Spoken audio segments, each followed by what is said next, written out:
Osibye otya natera omulungi ampuliriza nkubuzako webale kwekumira ku Progen Media TV gwe atanaba kulabika nti natera tweyungako tusobole okulabika nti natera tukongera mawulire gaffe agabeera gakagwa amawulire gaffe ag'entertainment sako naga sports gasange ku progenmedia.com wali amawulire amalungi atera amanyuvu ennyo gotusanye kulabika nti natera ogenda maaso osuwe njagala okukakasa atera okutegeeza nti omukulu amanyikiddwa nga Fred Enanga omwogezi wa Poliisi mwena gwe mumanyi obulungi avudde nakakasa nti bagenze maaso n'okuzuula bbomu ez'enjawulo e Nabweru okuzuula ebyo byonna ebyaterekebwa ebikola bbomu kubanga bali basuubirayo omuntu yenna okulabika nti natera e Nabweru eno ayina ebyo ebikola bbomu ez'enjawulo sako n'okulabika nti naye yeetadde mu bikolwa eby'ekituju eby'enjawulo ebigenda maaso n'okulabika nti natera bifugaza bannayuganda sako n'okuba kabya amaziga ag'enjawulo juza ono akutuusako negamba Sherevu yagenda maaso nattibwa olw'okulabika nti ateeberezebwa buteeberezebwa n'olw'ensonga eyo poliisi egenze maaso n'okulabika nti natera enoonyereza abantu bonna abakola ekintu kino kyonna ekyettemu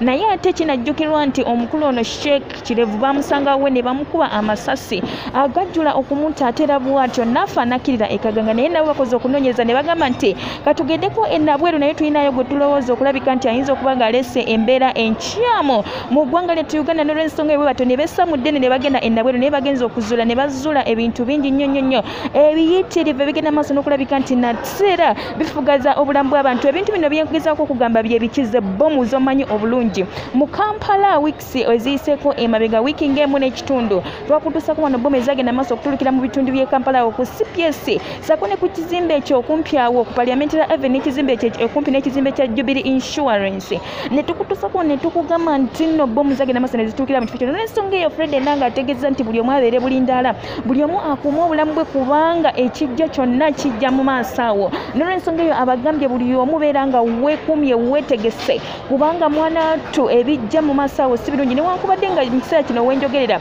tewanaba kulabika nti natera wajjawo embeera yonna eyinza okulabika nti natera eyonoona embeera n'olw'ensonga eyo nja kuba natera nkwongera amawulire amalala mannyo gotusanye kulabika nti natera osuwa naye kinyagadde okukakasa okutegeeza nti poliisi egenze maaso nezuula bbomu zino 21 eza AK47 ez'enjawulo atera ez'amaanyi egenze maaso nezizula nezijjayo nesobola okulabika nti natera ezanjalira ensi esobola okulabika nti etegera nti munnange essaawa yonna mulina okubeera nti obulamu bwamwe mubukuumye kubanga ekijja toyinza kukyagala n'olw'ensonga eyo nange mbagamba nti obulamu bwe bugagga mugende maaso n'okulabika nti obulamu bwammwe mubukuumye musobole okulabika nti natera temuggwa mu mbi musobole okulabika nti natera buli wootambulira omakinga sure nti munnange osooka n'osabako oba osobola okusaala oleme kulabika nti natera ogwa mu mbi za bbomi kubanga Fred Enanga akugambye nakugamba nti mulina okubeera nga nammwe mwebeereramu nammwe mwebeereremu ng'abannayuganda mwebeereremu lebeke kulabika nti natera